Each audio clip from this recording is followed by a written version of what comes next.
You got an elemental? Yep. I get an extra little bit of defense. You got a fucking elemental? Yep. Why didn't you pick some awesome Level power 3 spells? Oh yeah, I forgot. Yeah, I level have third 3 level spell powers. for the win. That's so mental. Yes, you could have chosen a level 3 power. Think about that. You could have chosen more HP.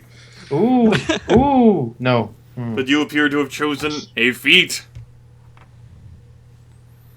Which is quite a feat. What would a rogue get at 3rd level?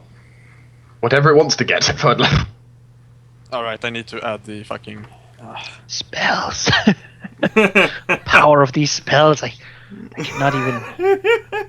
He's going slightly power mad. I love how I tell you folks you get an incremental advance, and then since last Tuesday you're all like, power!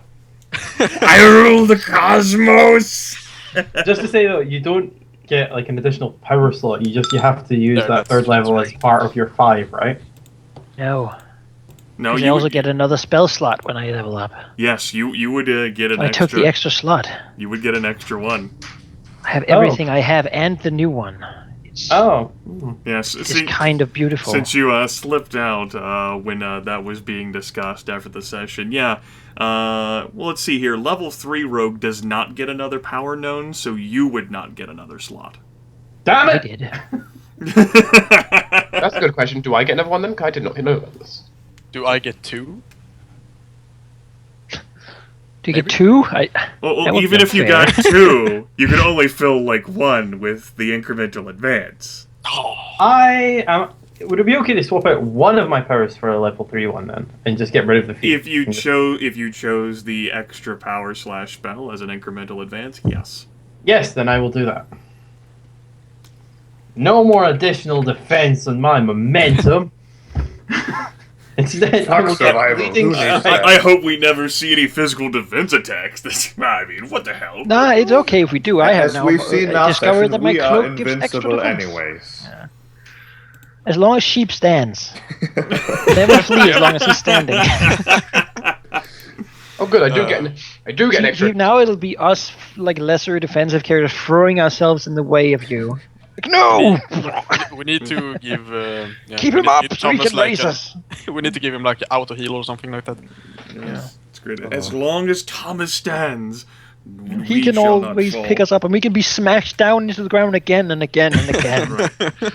This sounds like a horrible tactic from my perspective, Are there any other questions or concerns about your characters and the power of the incremental advance before we go into Chapter 3? I don't think so. Not really. No. Good. I'm good, I think. Alright, so remind me what each of you took as your incremental advance. Well, Or salvo. That's what I took. 3rd level power. Targets one this. That's what it targets does. that. I targets a lot. I might as well just So, throw it at you. Asthma Man took the Earth Elemental. Thomas, what'd you take, Chief? I took the 3rd level power sword work. Alright. I know that Gryph just switched to try to gain a level 3rd power, although perhaps he has not decided which one yet, and he's running out of time. Oh, there we go. No, that's the wrong one. Bleed with it, not roll with it.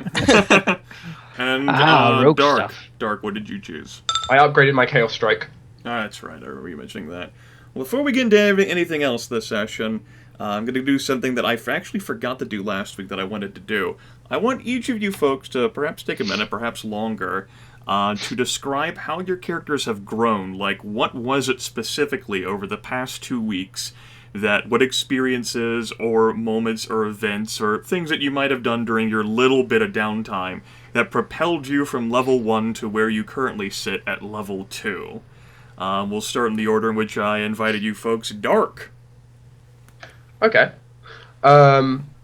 So, during Leon's time, he, while traveling in Buell, he ran across, significantly more resistance than usual, of course, allowed him to use he had to use his powers more desperately, which resulted also setting the forest on fire. But it helped him establish a bit more control.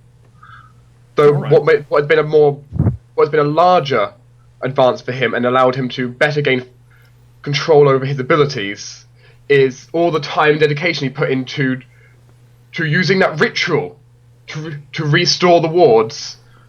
And doing that, he had to learn to be able to control his powers better from within, instead of just throwing it out at the foe. All right. Sheep, same question. Sure. Well, Thomas over the last 2 weeks has definitely realized that perhaps in the years that he has spent after retiring from the guard, he might have forgotten some things about fighting. Also, there's a very big difference between leading like a guard of soldiers or even leading like a peasant militia than it is to work in like a proper team where everyone has talents that he at this point still doesn't quite understand. But most of his like improvement has probably come from basically understanding his current companions a little bit better, realizing how they tick and what makes them work basically. And perhaps there are some like personal changes as well, as mostly like yesterday I think it would be at this point that he's realized that perhaps sometimes it certainly makes sense for him to be a little more reckless than he tends to be, because sometimes when desperation strikes, then offense is the best defense. I think that's what he learned last session. All right. Asthma Man, same question. Yes. While Fargus is sleeping at the inn, he sort of feels a calling coming from the wildwood, and so he wanders over there to the edge of the forest. And as he comes closer, he sees the spirit of the great stag, who is sort of his guardian, you could say. And the spirit tells him that you almost died today, and this is not something that is allowed to happen. And he also says that he feels that Fargus's soul has become stronger, and so he infuses him with new powers and tells him that he will need them for the trials to come ahead. And he also says that he will seek him out the next time his soul allows him to gain more power. All right. The Great Stag, once again making an entrance. Yep. So it's a shame that he can't be your companion and everything. No. The uncombated anyway. I make the Great Stag into an animal companion. I think he's way too powerful for that type. I rolled a d20. That's a crit. That means I succeed, right? That's right. That's right. Yes. Manaki, same question. Well, Hurim has, since departing Santa Cora, been forced to face things he would rather have run from, in the form of Ajax and the forest, really. And in dealing with these problems, he has become much more determined to challenge those who stand against him. As it is, when he first met Ajax, he sort of discovered over the course of a few weeks that his, at that point, specialty shaping didn't really work well as a battle utility or to stop this druidic monster of the forest. And as such, in lately he's tried to think of ways in which he can use what he already knows and what he's learned all his time as a wizard to actually battle this evil that has arisen. And he's found quite a few ways to dismantle and remove his enemies with abilities he never thought could be used in such a way. Getting more creative with his knowledge, really. Through this, he's certainly began to optimize what he's doing and what he learns for battle, because that seems to be what he's needed for at the moment. Good as it may be to make a house over the course of a few weeks, that's not really something that's very helpful right now, and more immediate solutions to problems that are sort of necessary. Going further with this last session, he aided in repairing one of the Archmage's vital wards to sort of protect the Empire from the wild and the mad, and that sort of is a good proof that what he's doing is working, and sort of helps to aid and give the willpower to keep on going with the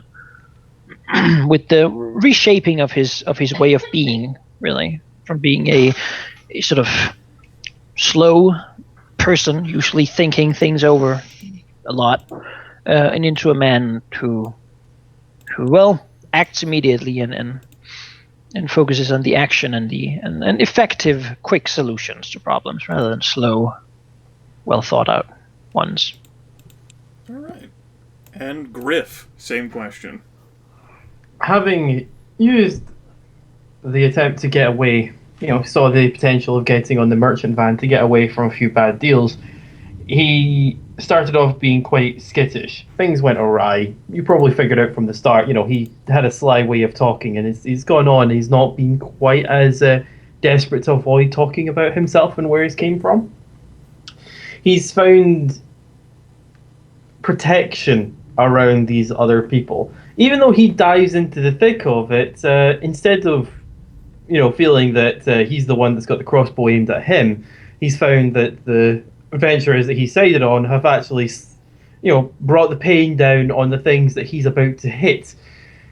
He's not intimidated by it. He's actually quite enthralled by it. It's the first time he's actually been in a sort of team environment where the people that he's with aren't actually there just to get a bigger share of the money. They're not there to just do it and move on. Heck, you probably saw it when he was quite surprised that you all kept together and actually kept him in, especially in regards to Leon, where Leon actually was carrying him. Don't get me wrong, when Tempus woke up and saw Leon, he figured that he was going to sell him. It's not the first time that's happened. But in actual fact, with the one mention of, no, we put you on a chair because we thought you could listen, made him wonder curiously about the group and wondering just who they are. But he's slowly building up a trust to them, but he's being quite wary. But as the trust expands, he's finding himself taking a lot more risks unexpectedly. For instance, in the last fight, he was, striving to jump in front of Blast and take the shots before the other people could. Not something he's done before. Okay. Thank you, Vi, for that. We'll currently be starting on the Foghaven map, if you aren't already looking at that. Before we get into Foghaven, though, we have to roll relationship dice. We won't immediately resolve any 5 or 6 you get. While I do have some ideas, you're in a bit of a situation right now. I task you all with remembering who hit on their relationships and providing suggestions for using them. What the fuck is this? Like Manaki, we just let's roll everything and let's see what we get. Well, the thing is, sorry, my mouse is broken. Sometimes it double clicks. All right. Well, it's super annoying. I was going to start with Asthma Man anyway, since that was the order. So Asthma Man, you get nothing, and then my next one was going to be Manaki. All right. So we'll pencil that down. You go ahead and keep note of that you got a 6 for the Archmage and for the High Druid. Let's go ahead and have Gryph. Go ahead and roll yours next. Okay. Nothing triggers for you in regards to your relationships this session. Dark, will you have something trigger for you this session? Now I'm very, very. Now I'm wishing I took my now. I don't know if I'm glad or I'm hating the fact I didn't take that extra relationship point from Sorcerer. Alright. Sheep, show me your 5s and 6s. Alright. A5. Okay, so you folks go ahead and make note of what you got. That's 2 6s for Manaki, 1 in Archmage, 1 in High Druid. And then we have a 5 from Thomas. I have ideas for how yours, how these might be used in the session, but they won't be used right now because of our situation. And if you come up with something before I suggest something to you, then you can use yours. Just to keep in mind, if for whatever reason they don't get used up in this session, I'll carry the ideas forward in spirit. You still have an avalanche of complications you guys are owed from all of the 5s you've given me the past sessions. Yeah, I'm looking. I'm just saying. It's kind of disheartening looking at all 3 of my session notes, and the first line is no relationship icons. Oh, no, nothing. Leon just can't leverage his position into anything valuable. It's a shame. No, he's saving it. He's saving that. He's like, you know what? I'll keep this for a rainy day. One day I'm gonna roll 666 or something. So one day he will roll 666 and the session will revolve around him. Damn it. Fuck you, Thomas. Righto. It's free day. The 21st of Patchwall, late afternoon. You've been on the icy road all day, and the soreness of yesterday's battle has not yet left your bones, nor have the revelations of Meadowdell. You spot them long before you hear them. A crowd of people gathering in the town center. A mob of men and women, no fewer than 200, by the time you're in shouting distance. As you walk closer, the commotion becomes intelligible. I saw him this morning! The old man of the forest! I was out hunting with Liam and he appeared! A flash of fur bigger than a wagon! His eyes glinted like rubies, and his teeth were knives in the dark! He appeared before us, the old man himself, and he told us a great crime had been committed, that someone had murdered his own, and he demanded justice! Rumbling among the crowd. The old man? Pfft, that's just a fairy tale. No, I seen him myself, stronger than a dragon, no doubt. What does he mean, justice? The trees are alive, dear. We've hunted before in those woods. What does one little critter matter? Tain't no critter. By now, you five have reached the outermost ring of people. No one pays you any mind. You're outsiders, and they're busy conversing with themselves or listening to the speaker in the middle. Before I ask you what you do, let me talk metagame here. The following is designed as a roleplay-heavy encounter, one you can choose to bypass like anything else. This crowd, regardless of your actions, will ultimately do something.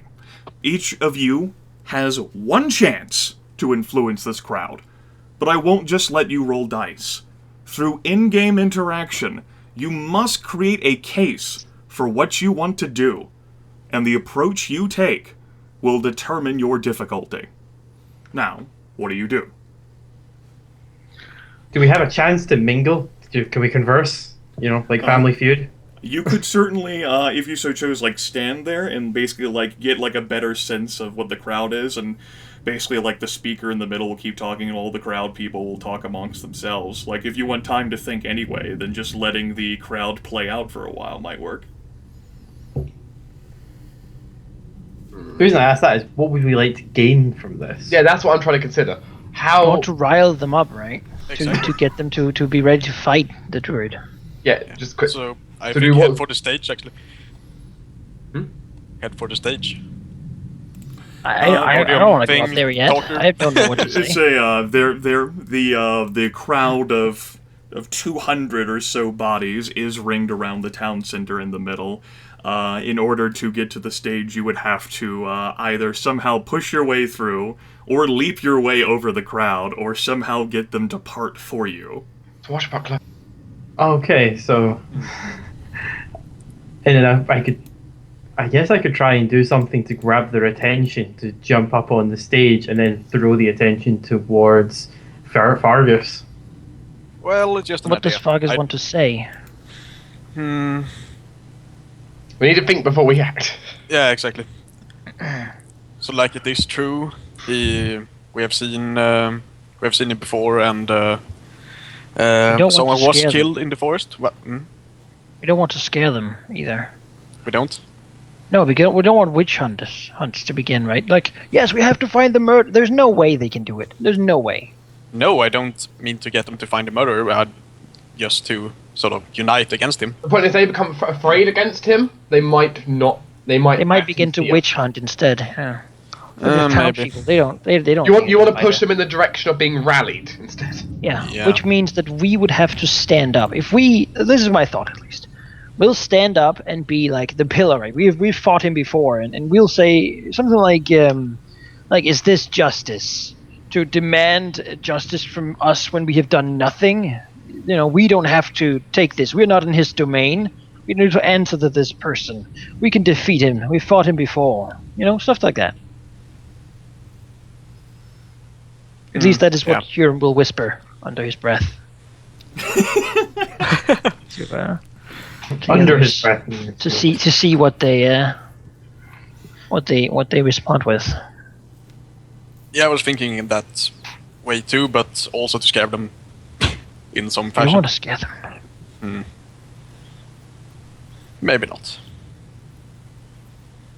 Maybe point out that he's already attacked. But he hasn't. Are we going to lie? He has. He broke the ward in the south. Are you sure it was him? Once again, was it him or was it the giant robots going mad? You'd say it was mean, him, but The basilisk sure. didn't break the thing, and it didn't look to us like the golem was the one to break into the basilisk either. So something broke that thing. Was Something destroyed the ward. That wasn't the basilisk either. Something purposefully disrupted that ward. Who would have anything to gain from that? Alright, as you five and you folks can continue to think and discuss this, the crowd is certainly lively with their opinions and challenges as well, and then you hear from the center, which you can't really see, especially not Dwohurim on account of his short stature.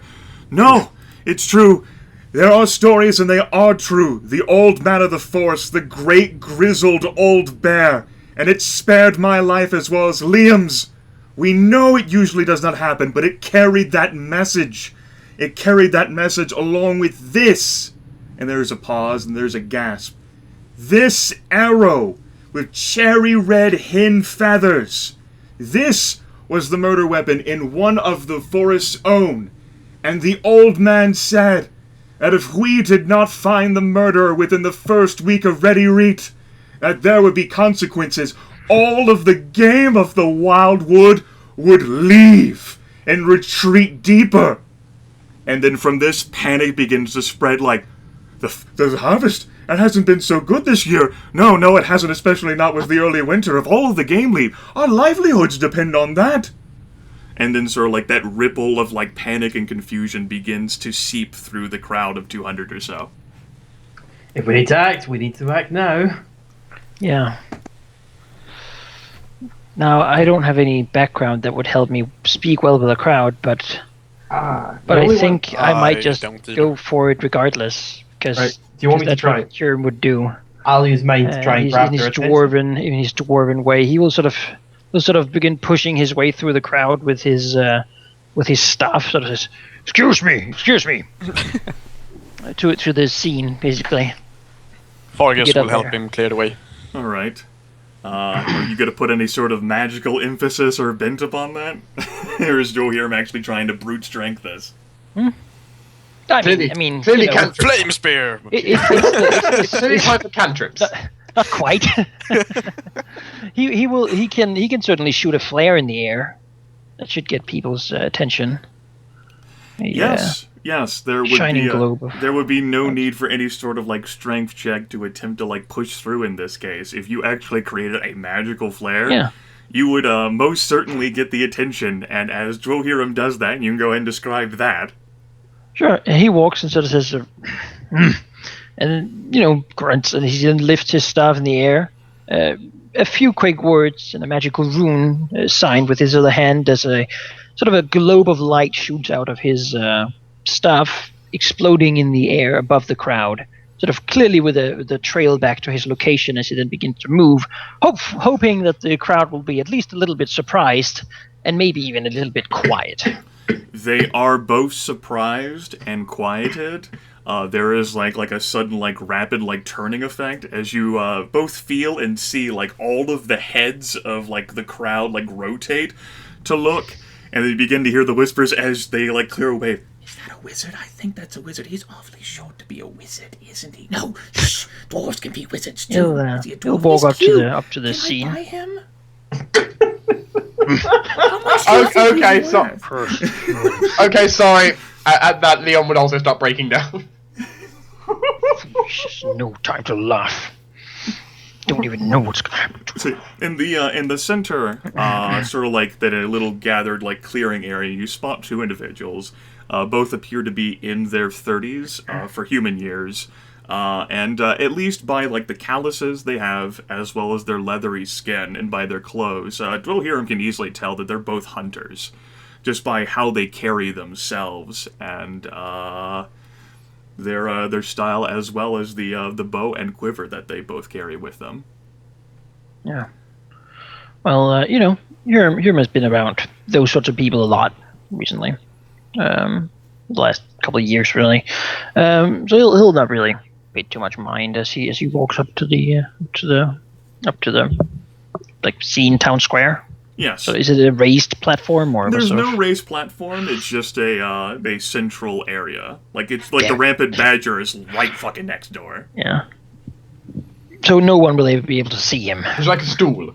No, not so much. No, there is no raised platform area. Oh well, they will be able to hear him. So there's a statue that if you want to climb on top of, you most certainly. I don't want to sit on top of a statue.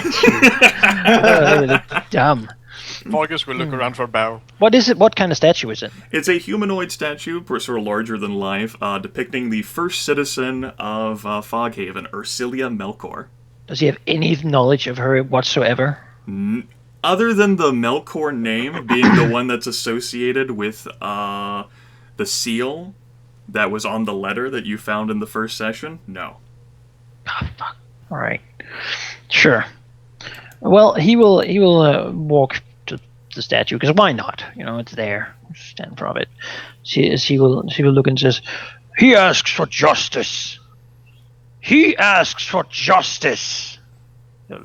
Give him a little pause to wonder what he means. He says, "Is it not us who should ask for justice? He comes here with but an arrow and demands that we solve a murder which he cannot. A murder that happened in his forest, on his lands, and he threatens us with taking away our livelihoods, the food from our tables, from our children's mouths, just because we cannot solve something like this? He says, we should be the ones to ask for justice. But does he really know justice? Does he know what this word means?